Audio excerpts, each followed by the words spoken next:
Dalam berbagai perbincangan sesama sahabat di tengah-tengah masyarakat sering ada pertanyaan, benarkah sesama manusia itu setara, sejajar di hadapan Tuhan?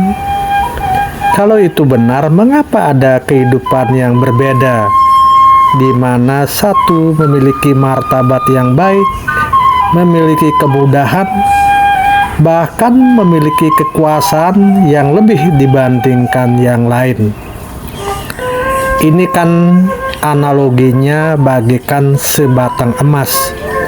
Sama-sama batangan emas sumbernya, tetapi kan bisa dibentuk emas itu dalam bentuk gelang, dalam bentuk cincin, dalam bentuk aksesoris lain yang tentu nilai estetika dan daya tariknya berbeda satu dengan yang lain. Pembentuknya sama, namanya sama, tapi memiliki nilai yang berbeda. Sama halnya dengan manusia, di mana kehidupannya terdiri dari jiwa, atman, dan tubuh fisik. Tetapi dari perpaduan antara atman dan tubuh fisik ini muncullah kekuatan-kekuatan lain yang menyebabkan ada perbedaan satu dengan yang lain.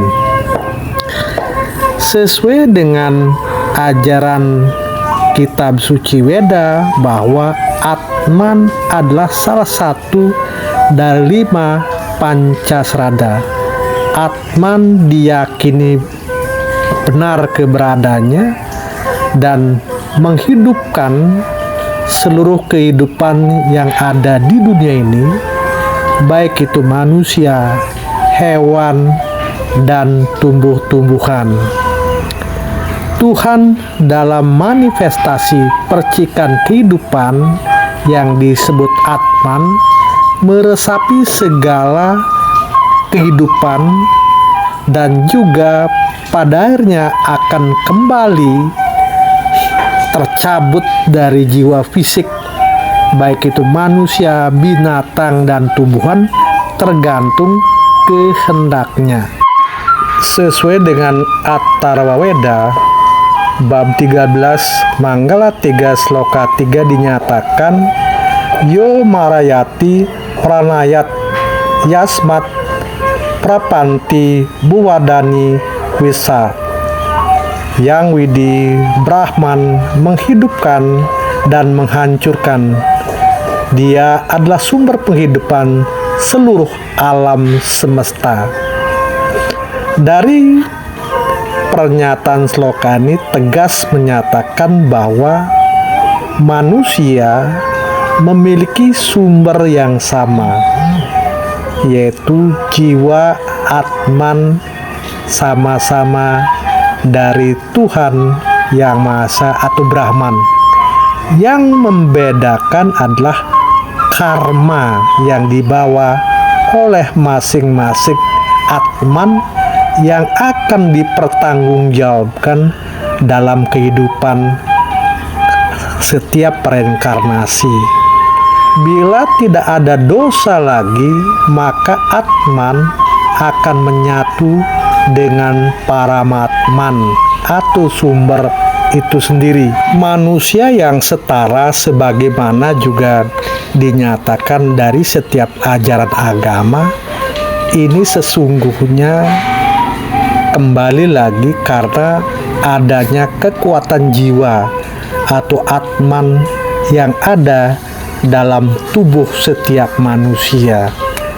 Karena itulah sebagaimana ajaran Weda, setiap manusia harus menghormati sesama manusia, karena di dalam setiap manusia ada Atman atau bagian dari Tuhan yang menghidupkan setiap manusia, bahkan kehidupan. Sehingga dalam kitab suci Weda sangat menegaskan bahwa manusia harus menghormati sesama manusia dan juga melindungi segala isi kehidupan ini dengan baik. Dalam Atharwa Weda bab 10 mangga 8 sloka 26 dinyatakan, Iam kalyani ajara maltaya amarta geri. Dewa yang kekal dan bertuah yang disebut jiwa yang agung atau Atman bertempat tinggal di dalam tubuh manusia yang fana. Nah, jadi inilah kalau lihat dari sloka ini, inilah kunci mengapa dikatakan sesama manusia adalah sama, karena sumber roh kekuatan jiwanya sama-sama dari Tuhan. Yang membedakan karmanya. Inilah yang berdampak kepada mengapa ada manusia lebih mulia, ada manusia lebih kaya, ada manusia lebih berkuasa, dan sebagainya. Namun setiap manusia yang mencapai kekuatan-kekuatan dunia yang hebat bisa terperosok juga. Buktinya manusia-manusia yang semula memiliki kemuliaan karena karmanya baik, tetapi dalam kehidupannya tidak menggunakan kemuliaan itu secara baik, maka terperosoklah kehidupannya.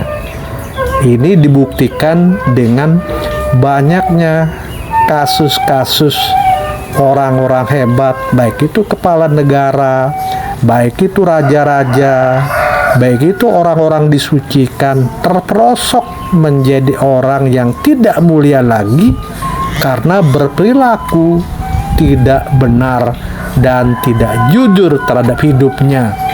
Karena kehilangan kebenaran, kejujuran dalam hidupnya, artinya Atman, jiwa agung, telah kehilangan energi kekuatan untuk memberikan cahaya terang manusia kepada yang lainnya. Dalam kehidupan keseharian kita, manusia selaku makhluk sosial yang telah dijadikan dalam bentuk wujud sosok ciptaan yang paling sempurna, tentu diharapkan akan mewarisi nilai-nilai kebenaran dan juga kejujuran dalam kehidupannya. Tentu masing-masing memiliki bekal, kelebihan, dan juga kekuatan di antara sesama manusia, bahkan dengan makhluk lainnya. Dengan akal dan pikiran manusia dapat menjadi seorang yang memiliki kemampuan lebih, baik itu di berbagai bidang ekonomi, politik, dan sosial.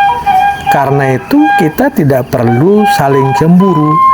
Yang paling penting adalah bagaimana kita belajar dari keadaan yang ada untuk memperbaiki diri, karena Tuhan mengatakan manusia sebagai ciptaan yang berakal dapat menguasai lingkungannya dengan menggunakan akal dan kerja keras kekuatan yang dimilikinya.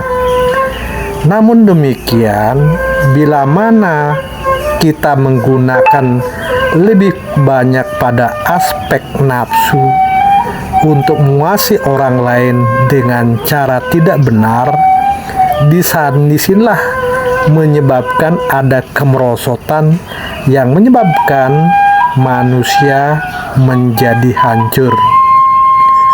Fakta-fakta kehidupan nyata menunjukkan bahwa Raja Firaun, Hitler, dan berbagai pemimpin-pemimpin dunia lainnya seperti Idi Amin, dan juga ada banyak sosok-sosok yang hancur gegara, tidak lagi memberikan nilai pada apa yang dia peroleh. Bahkan orang-orang yang telah memiliki kehidupan yang sangat luar biasa, yang tidak mungkin terjatuhkan oleh keadaan secara kasat mata, namun demikian jatuh terperosok. Karena apa? Karma wasana, perbuatannya yang memerosotkan, yang menjadikan dia nilai-nilai kemanusiaannya menjadi sangat rendah. Karena itulah sesama manusia, dari latar belakang ekonomi apapun, dari latar belakang agama apapun, dari kemampuan ilmu berbeda sekalipun, hendaknya yang kuat membantu yang lemah. Namun demikian, yang lemah juga harus bekerja lebih kuat menjangkau yang lebih baik.